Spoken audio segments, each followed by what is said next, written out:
Good evening, everybody. Happy Baby Thursday evening. And I was just telling Vanessa while we were in the little queue thing waiting that I forgot it was Holy Thursday when I set this up. So I appreciate everybody coming in and spending a little time with us on Holy Thursday. I appreciate that. Thank you very much, and happy Holy Thursday to those of y'all that celebrate.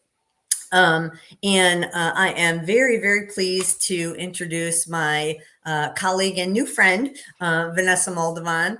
And we're going to talk about modifiers and about what she does with her podcasts and stuff like that. So it's going to be really fun. And if you have questions while we're discussing things, go ahead. Y'all know the drill.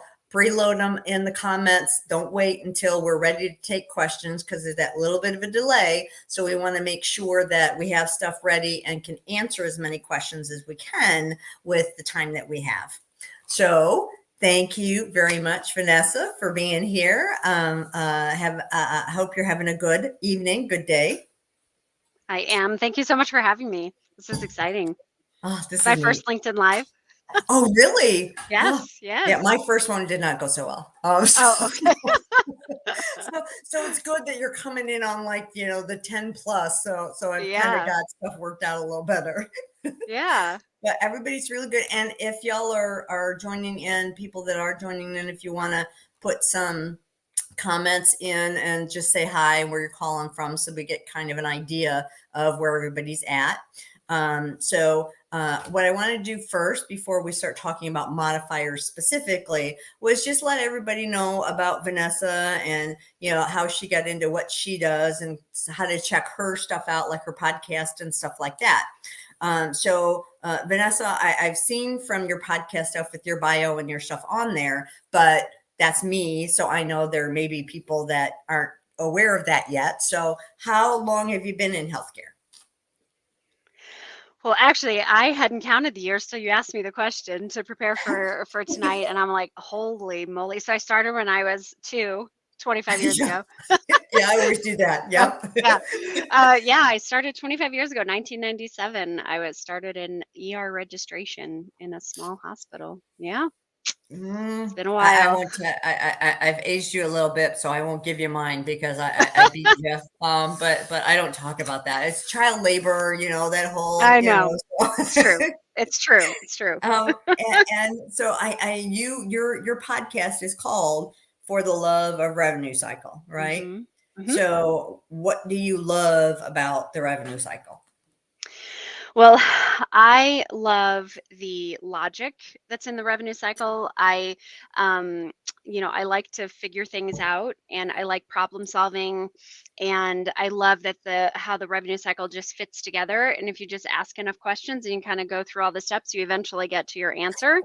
So it fit me right away. And then ultimately, one thing that I love to do is to help people.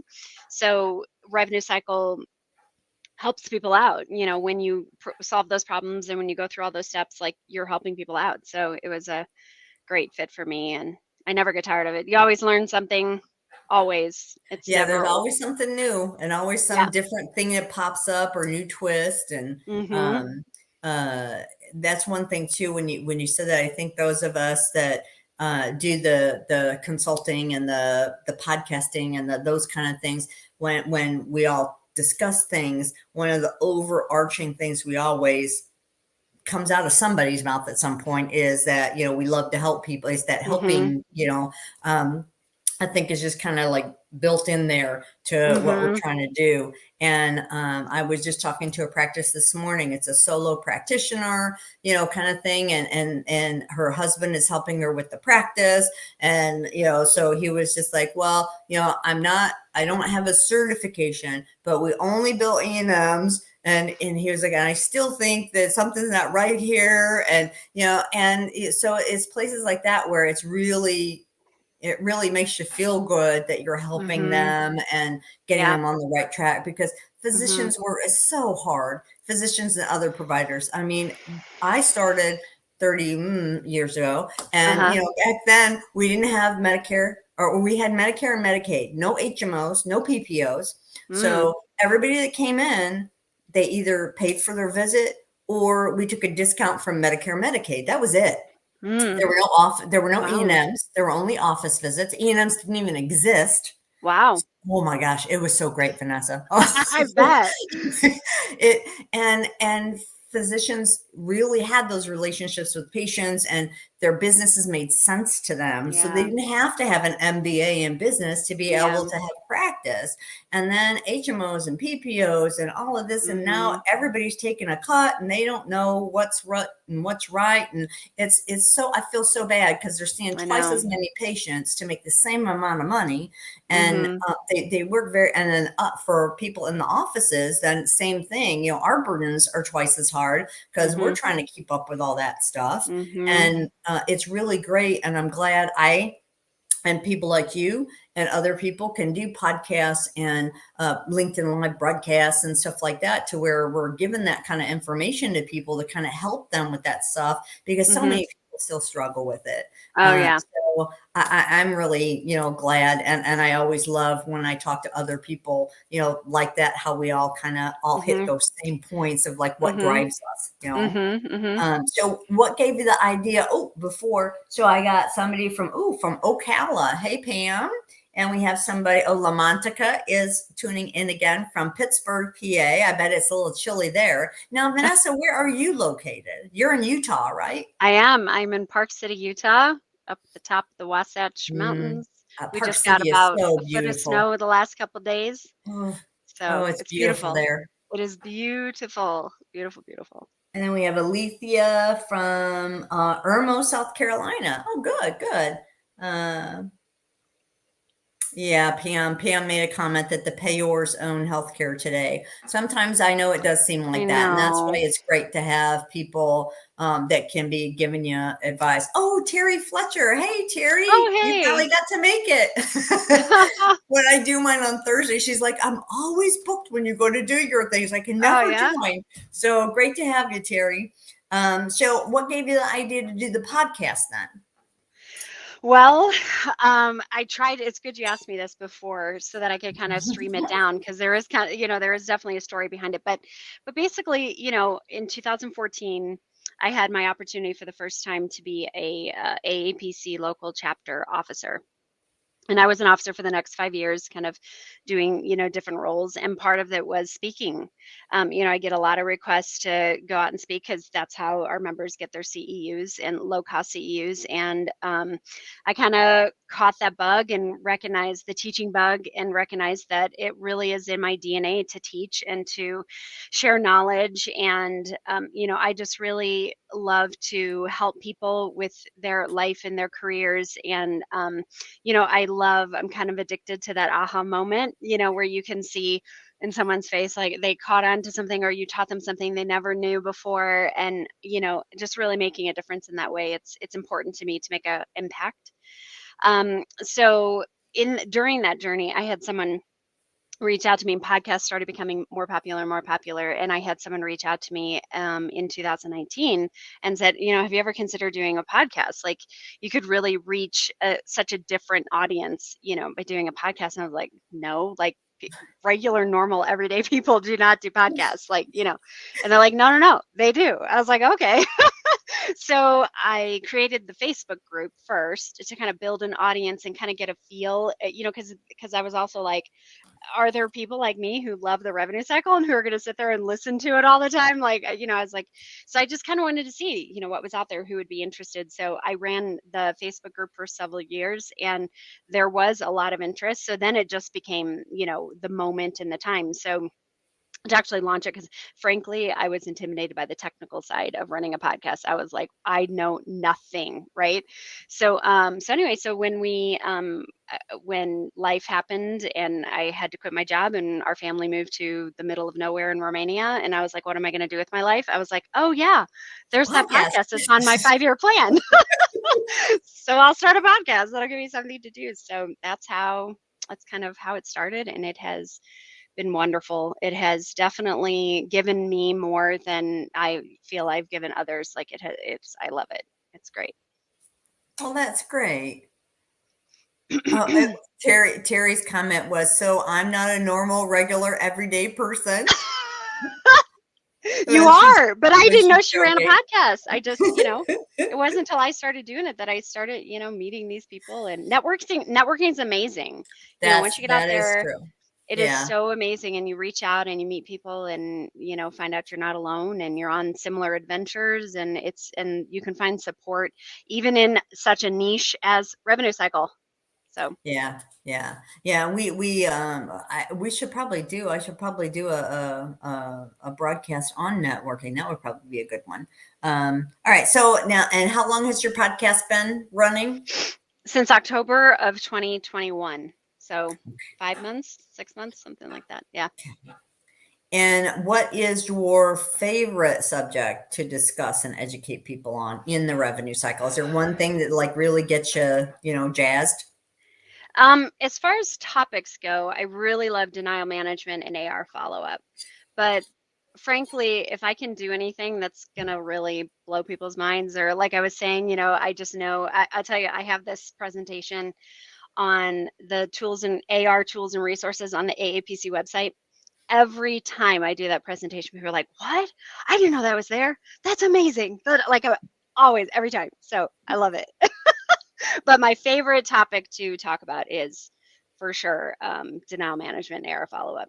Like, Yeah, I think yeah, that's one that people get the most headaches with to, I mean, yeah. just it's not just like beating their head again. They just don't know what Mhm. else to do, what else to Mhm. try. The process sometimes is, especially if it's Medicare, you've Oh got, yeah. the 5 steps and this step and how many Mhm. days and it has to be this much. And, Mhm. so for some people, it's kind of overwhelming. Yeah. So And that's why that's I a, love it, because to keep your AR clean and to keep your denials, clean, you have to look up at all of the other, steps, and to clean things up as you go up. And I love how also the story of denial management involves everyone, and it brings home the message that no one person is more important or less important than another person in the whole revenue cycle. And I love that, because there are people who feel that they aren't as important and they feel undervalued in what they're doing. And I like that when you really dive into denials, it leaves nobody out. yeah, yeah. Everybody's got to pull their weight and has a Hmm. piece, Yeah. Yeah, good. Well, good. Let's go on to, we're going to start with our modifiers now. So as I said, y'all, if you have questions as we're going through, go ahead and throw them in there so we can have some at the end when we're pulling stuff up to talk. So we want to talk about modifiers tonight because that's one of Vanessa's specialty areas. And so we want to talk about bundling modifiers, ones that affect, the payments. And with the NCCI is where some of these come into play. Now, for those of y'all that are watching that are unaware, the NCCI is the National Correct Coding Initiative, and that is CMS, Medicare's, like giant book of bundling is what I tell people when I Basically. talk to them about it. So they're Uh-huh. kind of giving you the what you can bill with what and what you can and can't bypass with modifiers and things like that.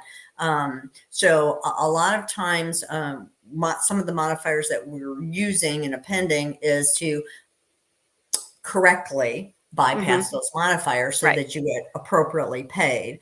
But something to keep in mind is that not all payors follow the NCCI guidelines. So you also, with some of the stuff we're discussing, when we get to some of the modifiers like the 59 things like that, that you may find where there may be a differentiation in what that modifier can or can't do for you because that payor does or doesn't follow the NCCI guidelines. So just throwing it out there to keep that in mind, that when we have these discussions, because payors can do so many different things, Hmm. that nothing that we talk about is like 100% black and white for every Hmm. payor. It just doesn't, Hmm. unfortunately, it doesn't happen. Hmm. But that's why we have so much fun, right, Vanessa?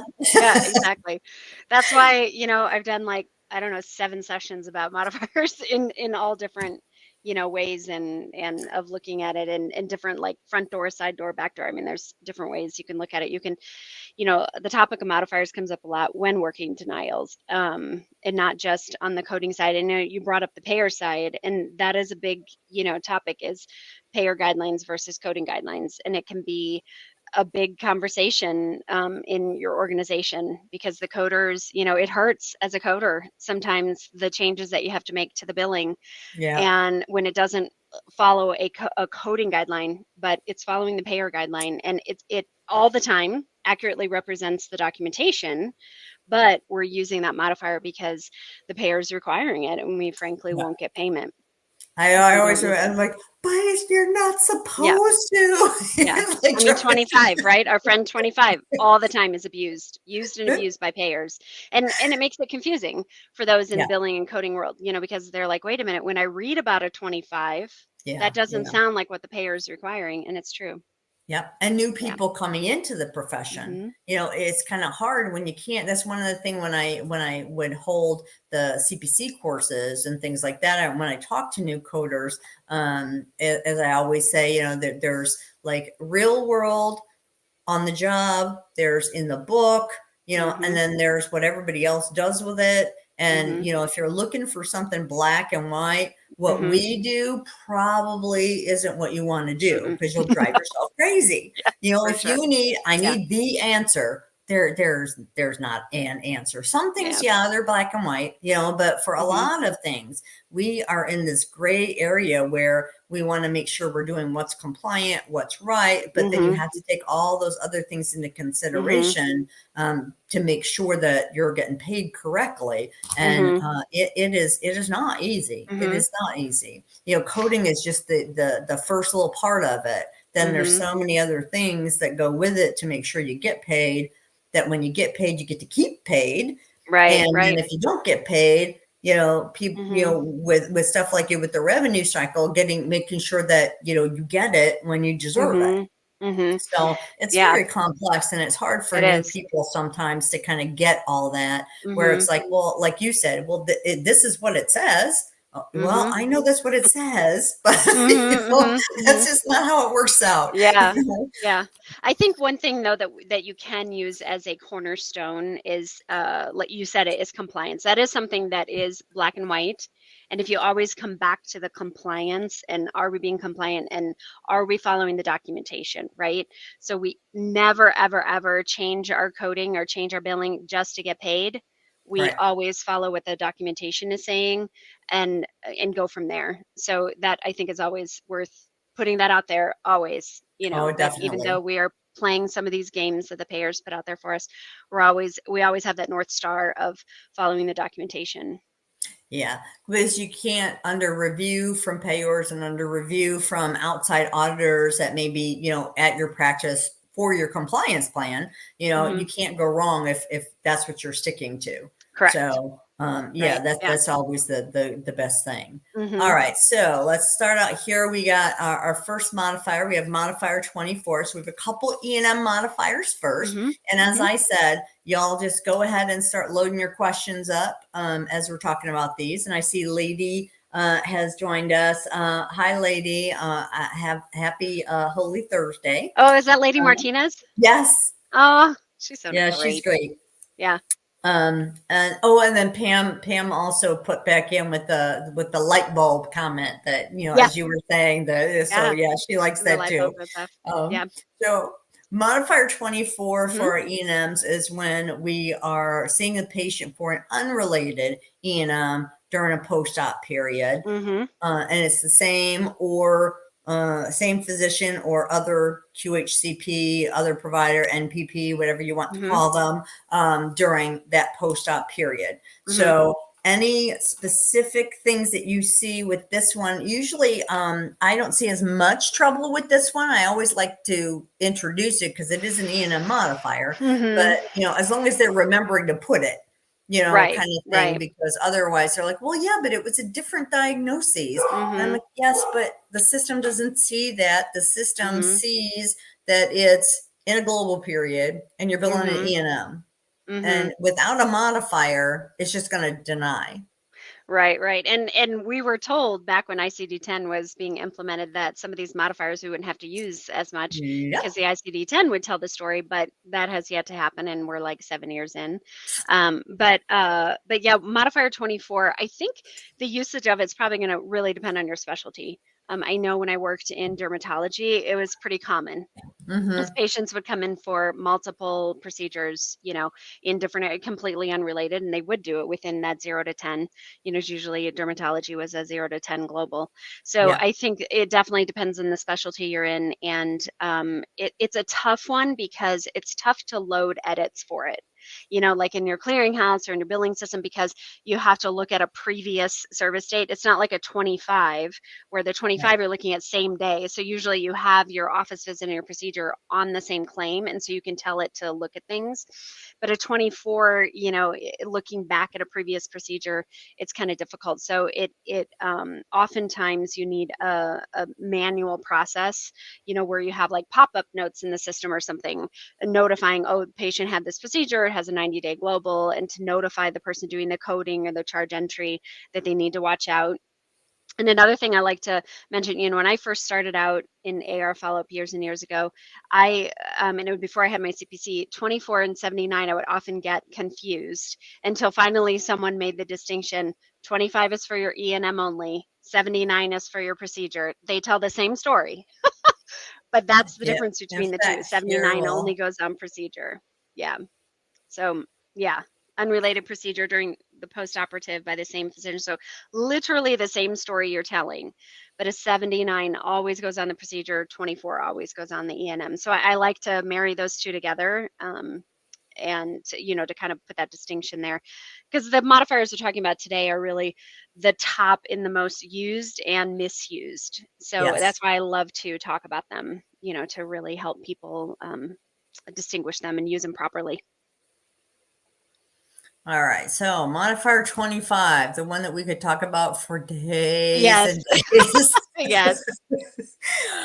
With modifier 25, it is so well, yeah, what started some of the problem with modifier 25 was when the OIG put out that study forever and ago that said, the modifier 25 was misused like this, but Mhm. highly percent, and there was so many billions of dollars that were wasted and Mhm. overpaid, and you know, and then everybody started freaking out about it. Yeah. I think And that was like 15 years ago because I remember at the yeah, time I was an auditor, and it was nuts. And then there were payers, I remember Aetna in particular, that wanted it on everything. If you yep, had an office visit and you had a procedure, they wanted it. Like it didn't matter what the guidelines yep, were. You popped it on yep. there. It was just, yeah.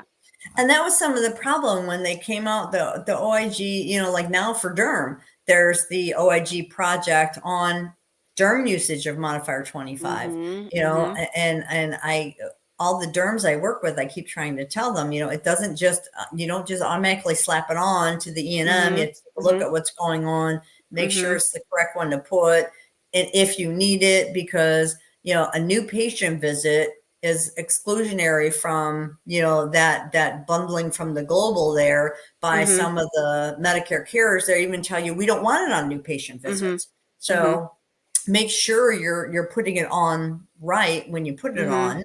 on, because that's one of the reasons why you can like be an outlier, and then now you Mhm. show that you're using it more, and Mhm. which in turn can get you audited. Right. And I've had some payors where they say that their systems just can't figure it out. New patient has to have Mhm. HC and E&M, so they have to have the Yeah. 25 or you're not getting paid. Right. So you're kind of again stuck in that issue of, okay, it's not right, but Mhm. if it's their policy, we Mhm. have to do it in order to get paid. One thing that I caution people about with the office visit and the procedure, you if you don't bill the 25, you'll get a denial that it's, these are inclusive of each other, right? So the knee-jerk reaction is to review the record and pop the 25 on there and send it out. One thing that I like to bring to people's attention, and I mean, sorry to pick on derm, but I see it the most on derm, Yeah. is when a patient schedules, like if I schedule a mole removal, it's the intent of the visit, then Yep. probably you don't even qualify for the office. Like you have to choose, you're either doing the Yep. office visit or you're doing the procedure. They aren't inclusive of each other. Now if you are making a decision to have that procedure during my visit, I come in, I'm uncomfortable, or I have itchy areas in my body, and at that time you decide to debride something or whatever, and you're doing another procedure, and you make that decision for surgery, the procedure with a 0 to 10, then that's a modifier 25 because it was a distinct, I came in for a certain reason, but a procedure is being performed. So that could be considered for labeling it distinct. But and payers are starting to get smart about the whole, well, maybe it isn't even a modifier 25 issue. Maybe it's we shouldn't even have billed the office visit because there are elements of an E&M that are already, included in the RVU, right? They're included Yeah. already in the work for the procedure. And so, and that's important when you're communicating to your providers, who of course should deservedly get paid for what they do, but to communicate to them that, well, you actually are getting, your work is included in the procedure. So to keep that in mind if we decide that the office visit isn't even appropriate. Yeah. And also in the NCCI edits, again, that's the other thing that you have to kind of get that education and the educated people about, is because in the NCCI manual, it states that, even the decision to do the minor procedure. So if they come in for the visit with just a complaint and you decide to do the visit and decide to do a procedure, it's still bundled in there. You still can't bill it. And it says, even if it's new or established, it doesn't matter. You still can't bill it. It's bundled. So it gets that whole, like, which guidelines do you follow? Which ones do the payers follow? So what I find, and this is a good question before we move on, to the next one or get some other questions. And Pam's got a comment about the NCCI edits, but what do you, I find that with some of my clients, they say, okay, we can't, for this one, we do this, for this one, we can't go and look at every single payor for every single patient. So they just kind of say, we're just going to go with Medicare, or we're just going to go with this. And they know that sometimes they're going to lose, sometimes they're going to win as far as what they do and don't get paid for. Are you finding that similar kind of thing where, for larger places where, unless they have a sophisticated scrubber, that does that for them, if it's like office personnel trying to do it, it's next to impossible. Right. And I would say most scrubbers that are out there, most rejections that are loaded, most edits that are, they're following CMS initially. I think that over the years, and mostly everybody did that for years and years and years, I would say over the last probably 5 years, especially, payers like Cigna and Aetna have come up with their own clinical policy guidelines. And so I usually recommend, like, initially start out with your CMS guidelines. Just everybody follow CMS guidelines. And then as you're starting to get the responses from the payers that maybe they want it done differently, a lot of this can fall under like medical necessity denials, right? So CMS guidelines, we would follow an LCD. Well, many of the payers now, they're like, well, we have our own clinical policy guidelines. So as you have your system going and as you have your procedures that you're doing at a regular basis in your office, I recommend you would have something to keep track of that. And then you would have your own guide that you can use for your payers. But my starting point usually is CMS. I mean, I think that's everybody's starting point. It's the biggest guy I think it's the easiest route to go rather than trying to pick and choose through everything all at the beginning. Pam says there's no CCI edit for E&Ms and EKGs, but some certification organizations still teach modifier 25 is needed. I know. And if you look at the specific guidelines underneath 25, so here we're showing just the definition you find in the coding book. But I recently I'm finishing up my modifier series on the podcast and was researching modifiers again.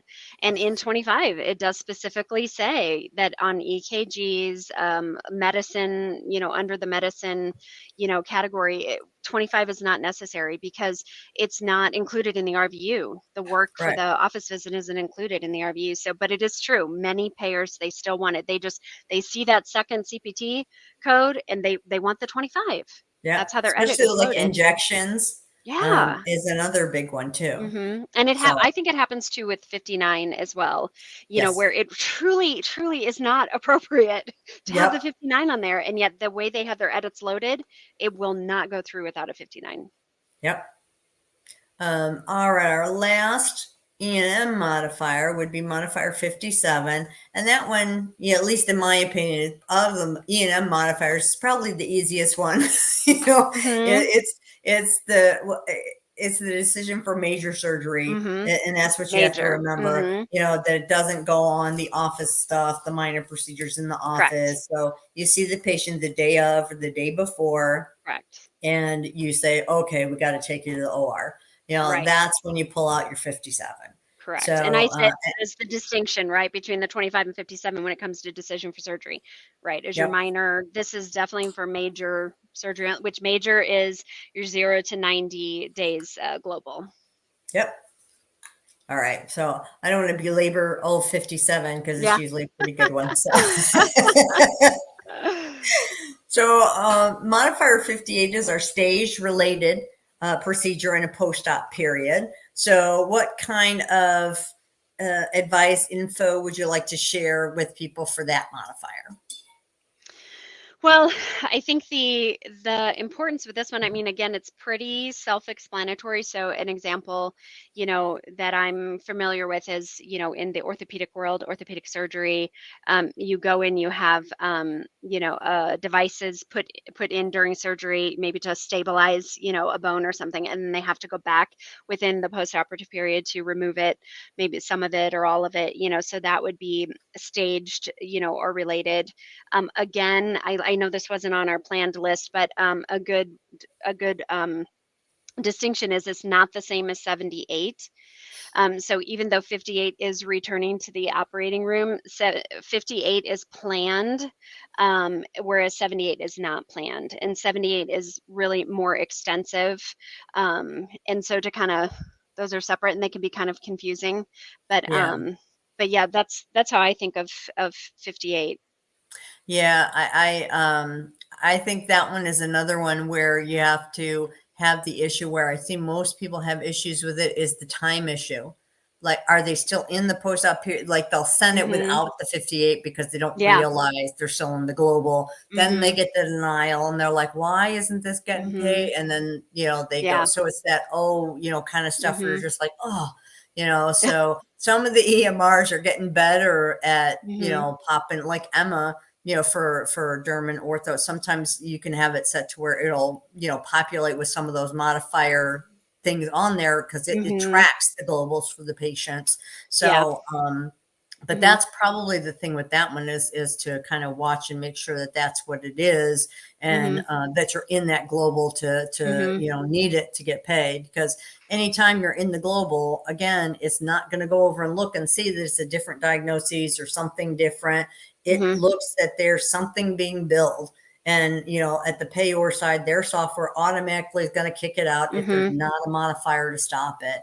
That's one of the things when I talk to people, that modifiers, because some people are just like, oh, modifiers, oh, I'm like, no, you're not going to get paid. I mean, it's Yeah. just so critical. Hmm. You can't ignore Hmm. modifiers, Hmm. And because it's appealing going is to, way too expensive these days, right? yep, Way yep. too expensive. So if you can prevent it before it's denied, you're going to save a ton of money. The other thing too with Modifier 58, I think, is it's another one where you have to kind of get the trends in your organization because, right, your definition of global, which again can be different with payers, but it lists certain things that are included. So there are some things that you might bill or that might get performed that it would not be appropriate to put a 58, and it actually is not appropriate to bill it because it truly is under that global package, and every payer is going to have that definition of what they allow. So it's again, it's one of those that might be tempting, oh, we're just going to slap that modifier on there so that we can get it paid. So it's important to be aware of what the nature of the procedure is. So something that comes to mind is like OB. Like there's a lot, like during Oh pregnancy, right? yeah. There's a lot during pregnancy that is included in the global. That you cannot just put a 58 on, or 78, or anything. It's included. You can't bill it. And Yep. then there's a few things in there that aren't. So being familiar with your specialty and your trends. And unless OB, that's Medicaid, of course, because a lot of Medicaids, you have to piecemeal out everything and they don't have a package because, you build the delivery by itself. You build every visit by Mm-hmm. itself. So, you may have those kind of weird situations where Medicaid, for instance, wants it that way. They don't Yeah. even want the package of services that are done that everybody else accepts. Right. They want you to do it individually. So if you're doing it like that, well, then that's not going to come into play either, because you're doing all the E&Ms, but they're separate and they're meant to be separate to that payor. So, there's not like a whole package you're worried about. Yeah. So, just And that's what keeps us employed, Betty. I know. All of those I mean, fun if little, everybody but did the there's same this one thing. payer. That's the but one that keeps me employed. Because, for somebody, that's their main payer. Yeah. That's. Yeah. Yep. Always something new and different. And then we have, of course, 59. the other lovely, our modifier 59, our distinct procedural service modifier. And that one is another one I had. I think I might have told this story on my broadcast before, but I'm not sure if I did. I won't name the place I used to work for where this happened, but I had a physician that he was a surgeon, and he just knew. He told me the first time I was there, I am the best coder out of all the physicians. I always get paid. I do everything right, and you're not going to have any problems with me. Well, we all know what that means. Yes. Yeah. Okay. So he was like I looked at his stuff first. I was like, okay, exactly. and of course he was the worst. And he was a chronic abuser of modifier 59. He just would put it on every single thing he could think of when he was doing billing. And, he was scoping. So he would have every little thing built out, so all of it. And so we would have these discussions, where I was like, you can't do that. You just can't do that. These things are bundled. It's all one service. You can't bill for each piece separately. Well, I got a modifier 59. I'm like, yes, you do have that, but it doesn't mean that you can just do anything you want to do. It's not right. Well, he would, when he had a briefcase that he would carry around, and he called it his Betty briefcase. And when he would see me, oh, Betty, Betty, Betty, and he'd pull his little briefcase up, and he would pull out things that, he got from his society, and things that he got from this blog, and this other doctors, nurses, sisters, cousin told him he could do. And, it was just, I was like, no, 59 is not the answer to getting paid magically. It's a way to get paid appropriately when you're supposed to be getting paid, but abusing modifier 59, like 25, that's the other one of these modifiers that the payors are just hawking on. So what kind of pearls of wisdom for 59 do you have to add to my Betty briefcase story? Oh man. Those of us who have been in the industry for a while, we all have the story of the doctor who unbundles. All of us have one. I've had one in my history too, unbundled everything. I would say one thing on the flip side to know about and remember about 59 is it does reduce your payment. Right. So you have your multiple procedure payment reduction that happens when you add modifier 59. So you don't want to just be popping it on every single one, because maybe it didn't even need it. And guess what? The payer's going to be like, yay, you put that 59 on there. I'm now going to pay you 50% or 25% or 0% because it's the fourth procedure. So there's a flip side of it, of overusing it, where you can actually be doing yourself harm because it may not even have been needed. But yeah, definitely the conversation of 59 it's definitely a difficult conversation that can be had sometimes with providers, because as we've said, very rightly so, they should get paid for what they do. And sometimes in the description of the procedure, it's easy to explain. See, it's in here. See, it's included in here. You're getting paid for the work that's in there. It is included. We promise. Here's the RVUs, and you can show the breakdown. Sometimes it's not as clear, and we depend on, CMS to be, fair about that. When that difficult conversation comes up, I recently had this, conversation with someone. The doctor was just really pounding this person, and I said, they should go to the AMA. Like, if they really do disagree and they feel like it should be separate, then they should go to the AMA and they should say, hey, this procedure should not be bundled, and have the conversation with the right person if they really want it to be changed.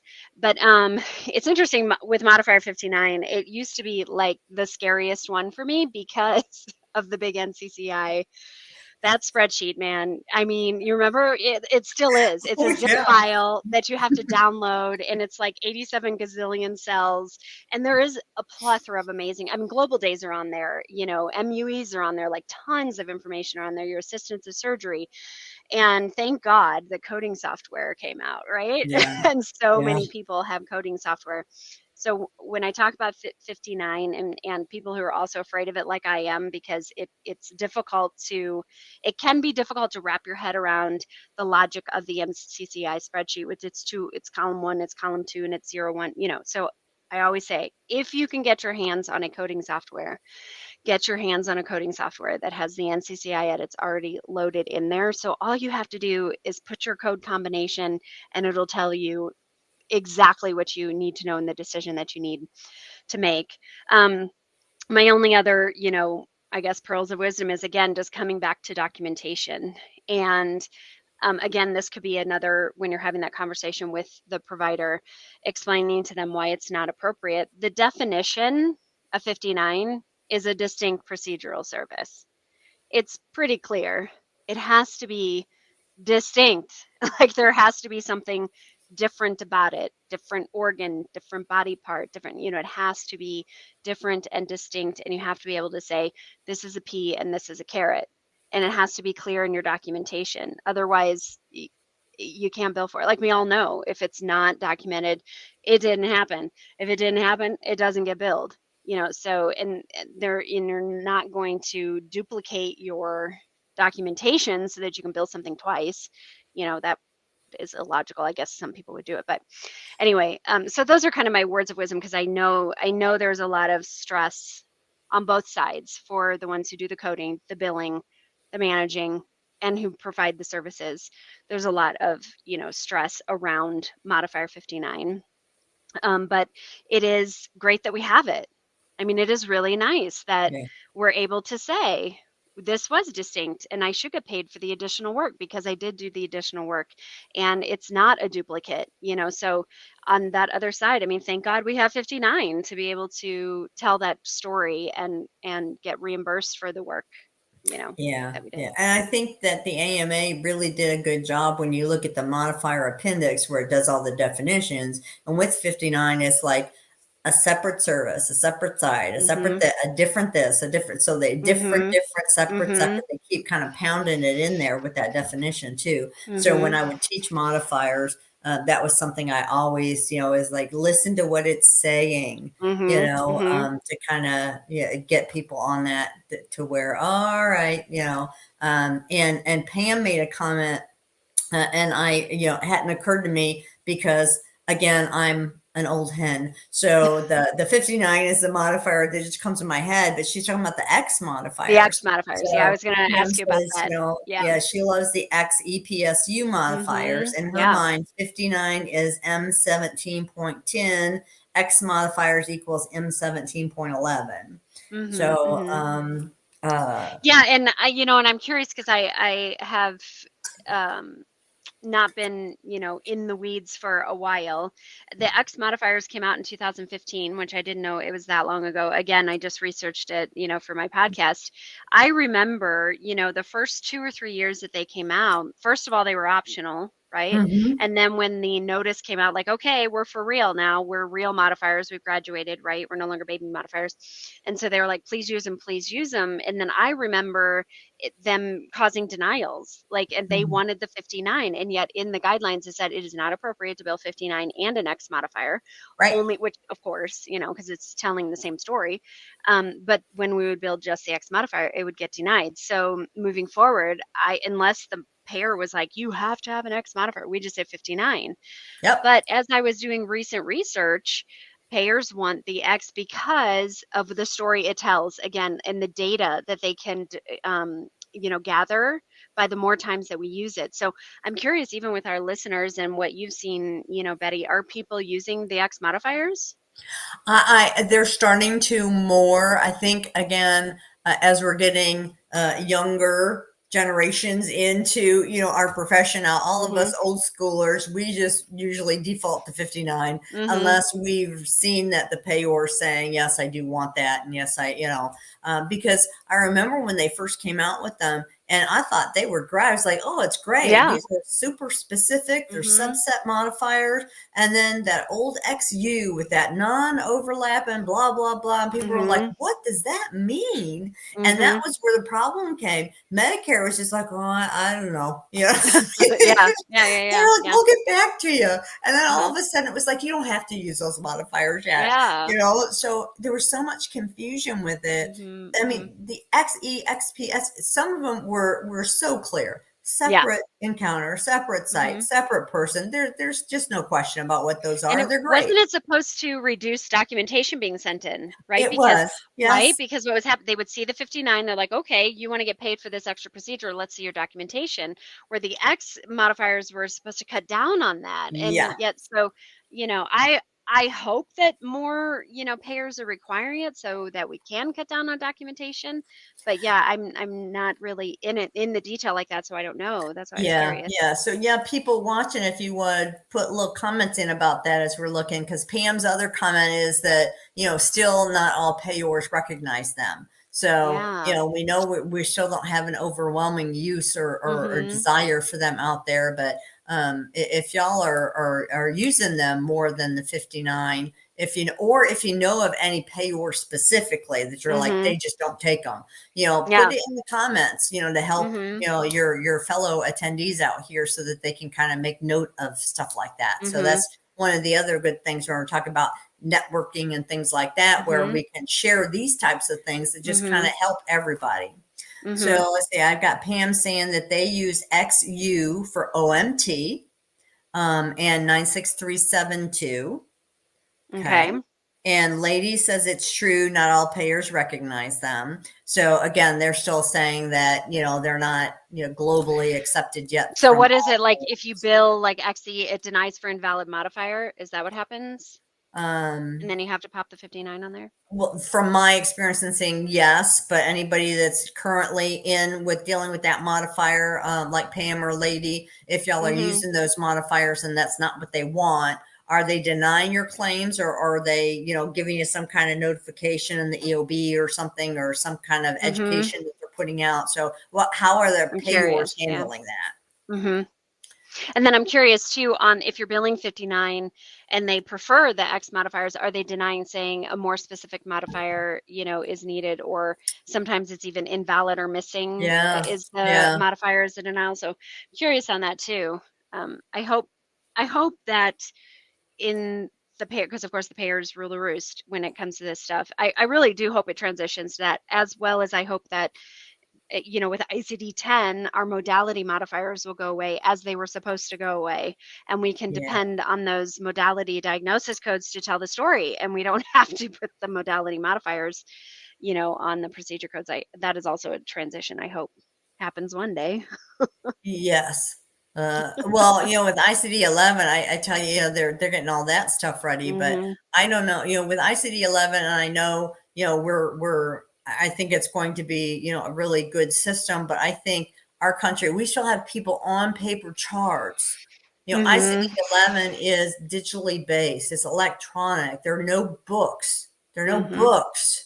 And so to say, okay, let's just jump and go all electronic, Mm-hmm. people Mm-hmm. still don't have electronic charts in the office, some Mm-hmm. of them. Mm-hmm. So I think Yeah. it's going to be another pull and drag to get us Mm-hmm. over into ICD-11. I think it's really going to be neat, some of the things I'm seeing about how you put it together and do things. But well, it's going to take like the government just footing a big bill, Yeah.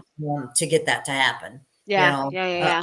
Yeah. I mean, we were talking on our thing the other day. I said, we're talking about offices still having paper charts. I said, about a decade ago, I was in an office, a little bitty office in Chicago, and they were using pegboard still. So, I mean, you tell me somebody like that is going to go to Ah, ICD-11. I've had yeah. people that I have a physician now that she says, I'm going to retire because I don't want to go on the EMR. I don't Yeah. want to learn all that computer Yeah, I've heard stuff. that story too. Yeah. I mean, So, my dad retired. He was a floor nurse, and when they turned to EMR, he tried it for a little while, and he was like, "Forget it. I missed the paper charting." And he went to utilization management. He was like, "That's it. I'm not doing, patient care because I want to handwrite a chart." I'm like, okay, Yep. Dad, whatever. Yep. Yep. So, but I wonder if it's going to be like, you remember, I don't even know how long ago it was, but you remember when analog TV went away, when it was like there was a cutoff date, no more analog TV, and Yeah. they gave us like 3 years to prepare for it. There was still people like, what? My TV Yeah. doesn't work anymore. Like they're so surprised. You know, it's like, Yep. dude, Yep. it's America. We should be leading the world in this, and yet we're not. We are trailing. No, Uh, no, badly, badly. So Pam says, yeah, it doesn't happen often, but they do deny for invalid modifiers. okay. So she is Okay. seeing That's that. good to know. Lady says she Good to know. used 59 when billing capsules 91110 for Medicare because they don't want the X modifiers. Oh, interesting. Okay. And Good to I have know. heard that still some of the local, some of the Macs, Okay. kind of waffle on 59 versus the X Okay. modifier. Okay. And then Pam also says that denials for 59 usually come in the form of prepayment requests for records. Oh, well, Yeah, well, this you're not going record to do is that best too man. often, right? Yeah. Yeah. You know, and that's another thing too that I like to mention, and I caution people is sending in records. Only sending in absolute necessary, right? And not Yep. sending in an entire chart. And if they don't request it, don't send it in. If it really isn't necessary, don't, only send what's absolutely necessary to support the denial that you're trying to get overturned, or even the prepayment request. But I've seen like authorization denials where they're just like, oh, we'll take the whole chart and we'll send it in for an authorization denial. It's like, what if they don't even want the chart? What if they just want the number? Or, so, Yeah. Yeah. really being sure it's minimum necessary is what we are asked to do per HIPAA. So Yep. I Yep. follow that. Definitely. Hmm. All right. And then, so our last, and I think we kind of hit that one, was the Yep. modifier 79, but we kind of got that one already. So, Hmm. we Yep. have, we had another comment here. Oh, yeah. Pam says, yes, don't feed the tiger. That's right. That's right. And it also, they keep all of that on record. And so at any time they can say, "Oh, we're going to do an audit." And and the other thing too, I caution when I was managing, I would caution my team, be sure you check with the coder before you're sending that documentation out. Like, are you 100% sure that the billing matches the coding, because mistakes happen. Everybody Yep. makes mistakes. They miss Yep. something, and say like, "Hey, I'm getting ready to send this record in to support this modifier 59. Can you please confirm for me that it does represent it before I send it in?" Because you could open that, provider up for an audit. I tell, when I teach about things like this, I call it the foot in the door.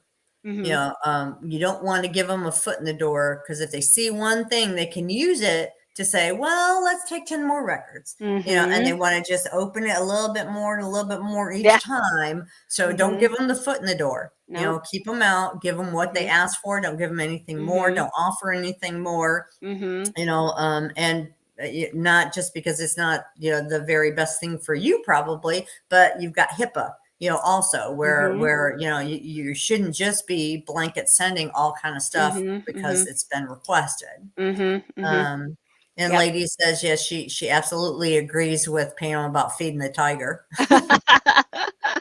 I Um, hope there's nobody who like loves the pair that they work for, because Well, yeah, and I'm not saying always, it's not always like the payers are all out to get you kind of yeah. thing, but they have to do what's right. They can only pay what they're supposed to pay for. There Hmm. is kind of a lot of fraud that goes on, and Yeah. unfortunately those are the things that get, because it's the stuff that gets all the highlights and things, like, oh, this guy is being done for $5 million, and so all of that stuff is what people get to see a lot of, is all the bad stuff.